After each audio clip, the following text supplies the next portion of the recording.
Is it, oh, I see it curling. You see that? Are you ready for an adventure? Aye! Are you ready to hand over your treasure? No!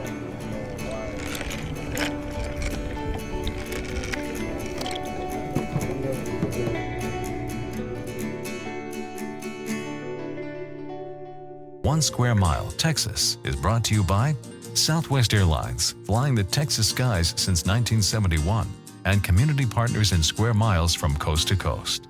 Southwest Airlines is proud to support One Square Mile, Texas. More information at southwest.com. Texas Photo Montage, featuring the cultural images of Texas, available online at texasmontage.com.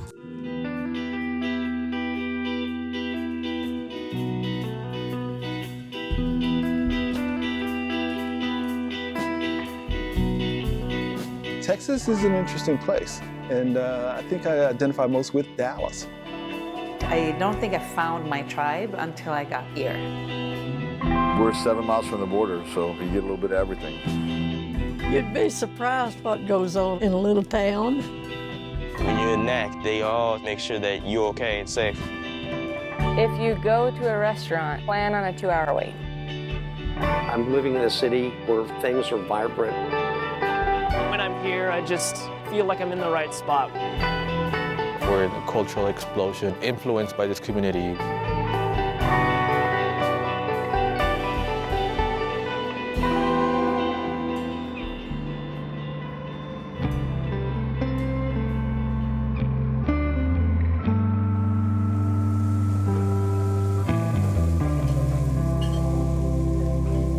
I was nothing when I started, but this business made me.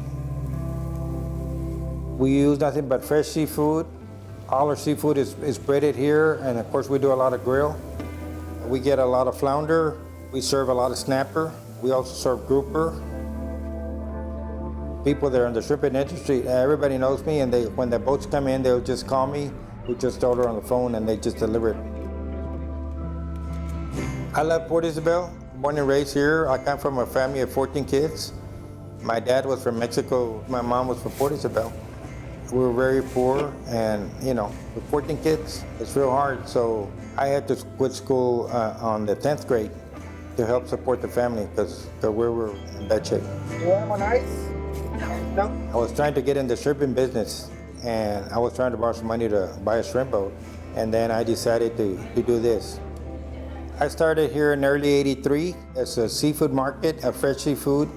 I worked 7 days a week when I started, from 7 in the morning till 9 in the evening every day.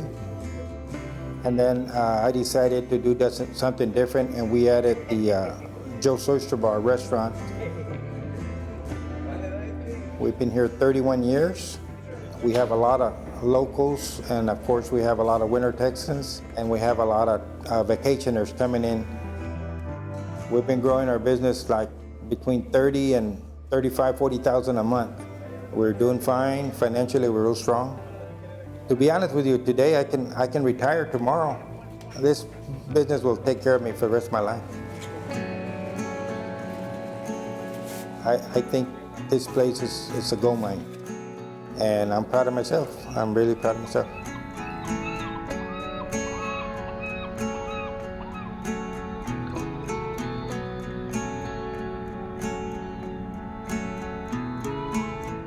I love this industry.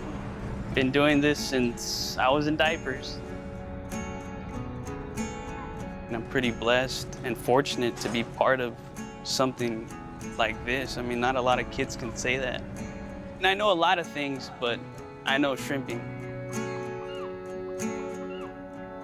All these people working, getting the boat ready to go out shrimping for another 30 to 45 days. Each boat has to have its name. And just start drawing away, get the name marked up, start painting. It's not like you're drawing on a flat surface. So you're drawing on the side of a boat. My grandfather's daughter, my aunt, she was diagnosed with breast cancer some years ago, and she fought it for a long time, and she passed. So in her memory, because the boat's named after her, Miss Maria Inés, I got this idea that, I'd paint ribbons like in her honor. So that's what it means to me.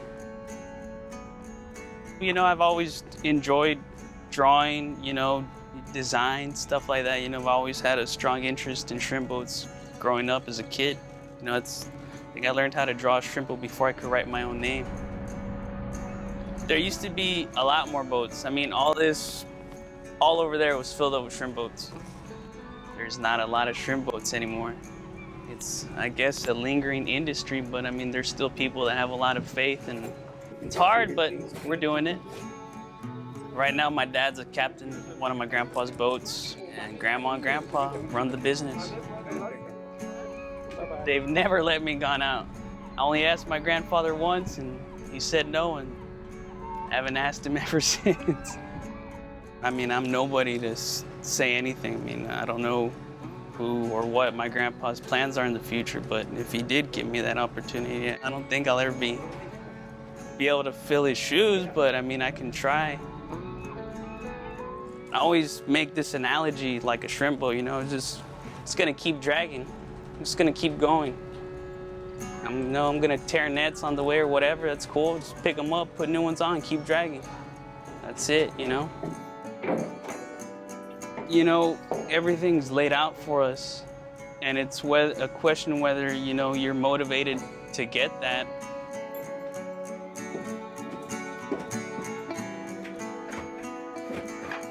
You know, but I think everybody can do anything they want. You know, if you want something so bad, you're gonna get it, no matter what. But I think if I had a choice, I'd be on a boat, but it's not like that. I'm at school studying architecture. Remember our big mouth? Yes? So this is your mouth, right? And the sides of the tongue, when you say the R, they should be touching your what? My name's Miles, and I'm at Greek Elementary. Yes? That sounded good. That was a good try, right? People used to never knew what I was talking. I always have to say it over and over, and it never comes out right. So people never know what I'm saying. I usually keep papers in my pocket, so people don't understand me. I can just write it on a piece of paper. I start to take speech therapy. Again? It helps me gain focus in, like, when I talk, and so people can understand me clearly again. So just point to the picture that I'm saying. I just get to know more people who are different. Talking to them is getting me less shy. My dad used to play music, and he wanted me to play, so I started playing, and it started to turn out really good. Like, music, like, expresses myself.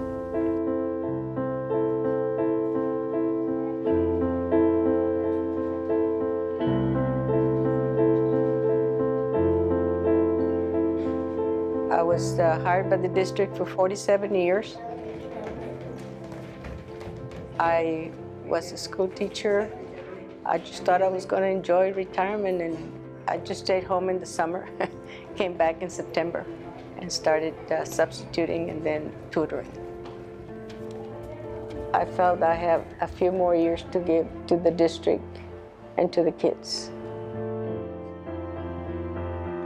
Here at Garriga, we have always told our kids, even the pre-K kids, why are we coming to school to learn? And what else? And to get ready to go to college. El carro de Carlos necesita gasolina. If they're Spanish dominant, they start with the Spanish, and gradually you start giving them English. Some of the parents that are migrants, their children have to struggle to go to college, and some of them don't go to college. They stay around and work on the island and here in Port Isabel. I mean, smart students, but sometimes they don't have the opportunity to go to college, and it's sad. I came from a big family. We were 7, and I never thought I would go to college. When I graduated, I got a scholarship to go to Mary Hardin Baylor, but because of the needs in the family, I had to go to work. Then later on in '65, that's when I started thinking about going back. I got my associates, and then I went and got my BS, and then I got my master's in bilingual. My mother always said that we should always help each other, and if you saw somebody in need, you went to help them. So I guess I'm following my mom's footsteps. I haven't fulfilled all my dreams yet. I would like to see more of our local kids go to college. Ahoy there, everyone. My name is Ruby, the Pirate Queen, and welcome to Pirates Landing into the Black Dragon! Everyone in Port Isabel knows me as Ruby, the Pirate Queen, whether I'm in pirate clothes or not.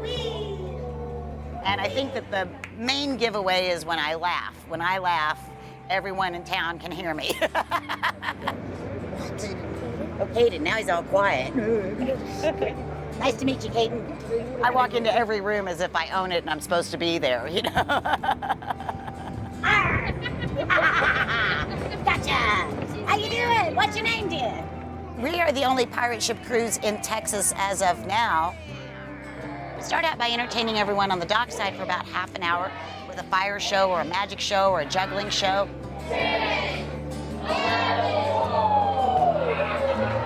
And then after that, we fire a 9-pound cannon. Then we jump on board the pirate ship for 2 hours of fun. The greatest part about the pirate ship is that it's an opportunity to suspend your disbelief and to really be a kid again. Robototo! What? Stay away from my sister! I'll be back! Adults just see that it's fun because we make it look easy. We've been doing it so long that we make it look really easy and a lot of fun. And people forget that even with fun, there's work involved. That was a funny one. You can't just open a box. We just stole it. Yeah. In the summertime, it's 6 days a week, all day long. We do 3 trips a day. It's physically and mentally taxing, definitely, because you're on stage, you're in character, you're in a boat, you're in a fishbowl. There's nowhere to hide. You can't get out of character and go, okay, I'm done. I'm gonna go take my 5-minute break. See you later.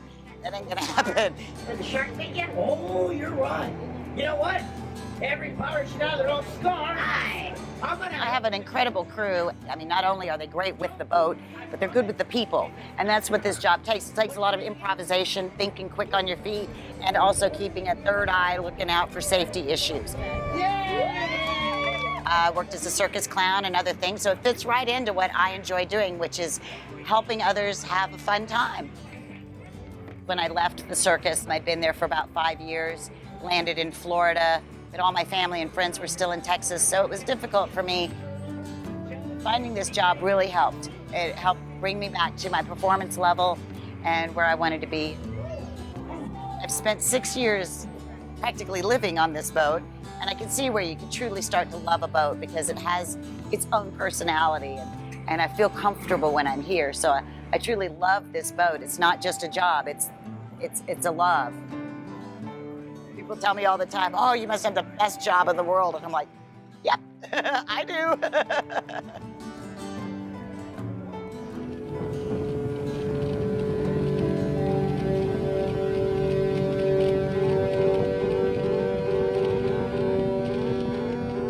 I grew up on the island. You know, for a town our size, you know, I mean, we're probably pretty normal. See, ¿Entiendes inglés, right? See, because I said you can't share one, ¿entendiste? 102 Port Isabel, clear copy deal. You know, you see a lot more people, you know, having a harder time getting by, you know, than what they had been. I think the housing market did a lot. You had a bunch of people that bought condos and beach houses and stuff as a investment, and that just didn't pan out. You know, we're, I guess, 7 miles from the border as the crow flies, so, you know, we have a lot of illegal aliens and you know, like everywhere else, your drug problems and stuff like that. How you doing, guys? Great place to be. I mean, hey, you enjoy sun and sand, you know, the water. It's, you know, this is it. Good place to raise your family. You know, I'm raising mine here. Personally, I'm a water person. I enjoy being on the water. The Marine Division, you know, it's more interdiction, boater safety, just trying to make sure everybody has a good time and enjoy themselves while they're here. How you doing? I want to make a difference, you know? I mean, isn't that what we all want? You know, I know it sounds cliche, but you know, we all want to have an impact on, you know, somebody else's life and, you know, try to help people out. Y'all have a nice day. Thanks for stopping for us. I don't think it's for everybody. Did you try some of that? Would any of y'all be willing to put your life on the line for somebody else that you don't even know? Which one of y'all want to sign up for that? Nobody. So, you know, we're here, and we're here to do it. Dirty Alice drove out here just for lunch. Well, that's awful nice here. We can always use the business. I mean, what's the saying? They made cops so firefighters could have somebody look up to you. White female 12/2/1959. I'm Jaime Gonzalez. I go to high school in Port Isabel, Texas. Port Isabel is like really nice. It's like the nicest place because you got the beach. It's really cool. She's a hard worker for sure because she's a single mom. She does everything she can for me. She built a whole entire house by herself. Nobody else in the house is like nice. It's with a patio and everything. It shows me you gotta work harder. You always gotta focus on what you're doing. I had a lot of reading problems when I was small. I have dyslexia. I still have it, but I had to overcome, and it's been hard, but I do it. Even though you struggle with reading or sports or something, if you just try hard and keep going at it, you'll get it down eventually. There's always something in life you gotta overcome. All of my friends were all dyslexic. Like, we all have that in common. We all play sports. I'm pretty shy, I guess, but when it comes to like sports, I'm ready to go. We'll come and play football at the church parking lot. Yeah. Always trying to stay active. I have ADHD, and I like get really hyper, so I need to be doing something like to make me fall asleep at night. I need to be tired, like really tired. Football here is really big. This is like the place like I represent when I play football. We protect this area. That's what I like about it. Learning the plays and like all the X's and O's. You can't mix that up like your left and your right. One mistake and it's gone. Just same thing like reading, like you mess up a letter and then you don't know the word. I don't want to do a desk job. Desk jobs don't look good to me. I want to go to the Coast Guard. I want to do something like athletic. And you get to go to the beaches, and I've grown up around the beaches. Definitely my number one is take care of my mom, for sure.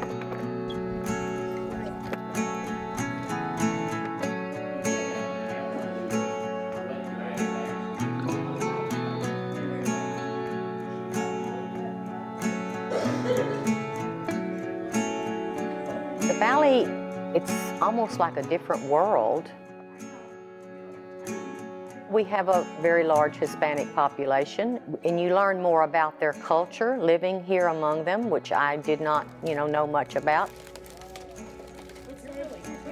Food pantry is a very important ministry of this church.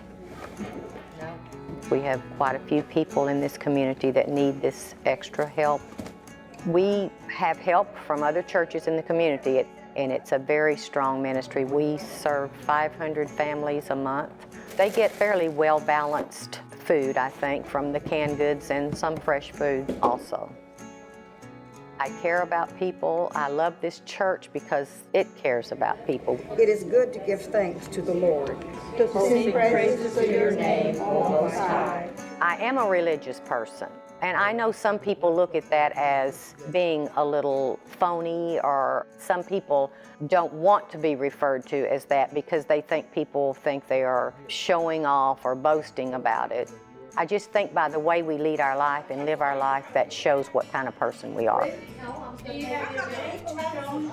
We are a church of grandparents. We have no children in our congregation at this time, so it is a congregation made up of older, retired people. We have around probably average of 50 in the summer months. Of course, our attendance is probably doubled in the wintertime when we have our winter Texans here. We're small, but we're mighty in all that we do. Have a good day. And you know, when you live in a community that when hurricane season begins, you have to have that faith and hope that you can survive or be able to make it through. And I see that in this community as a strong community of faith.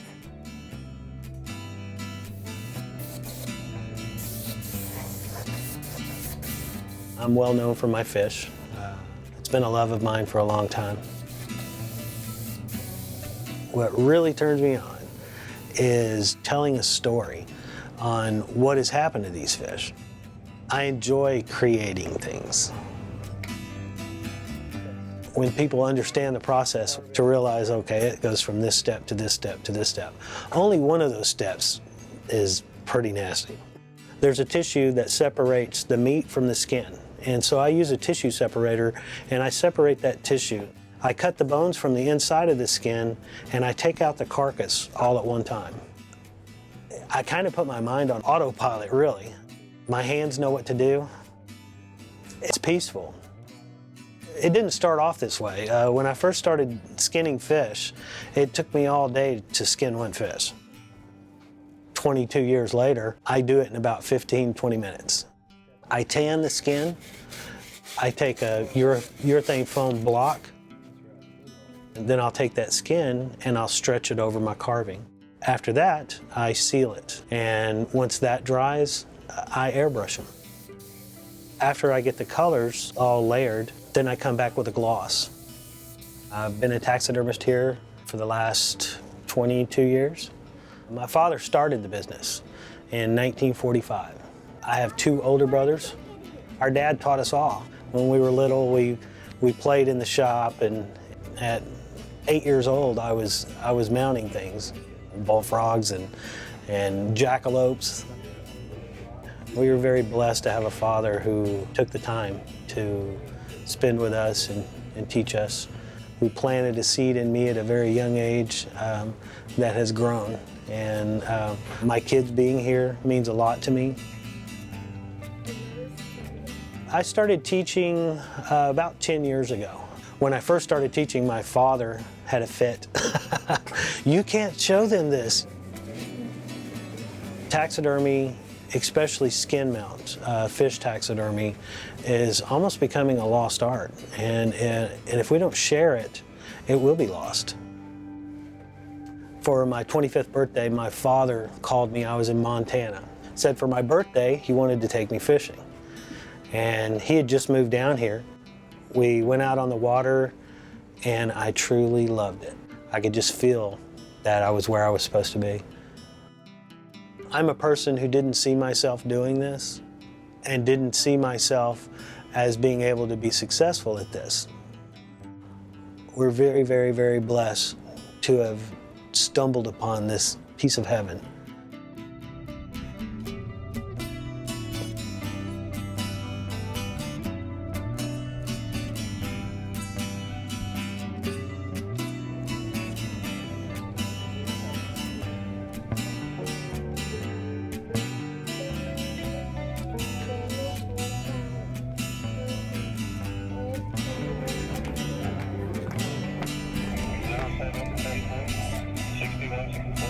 So you want to learn a route or something?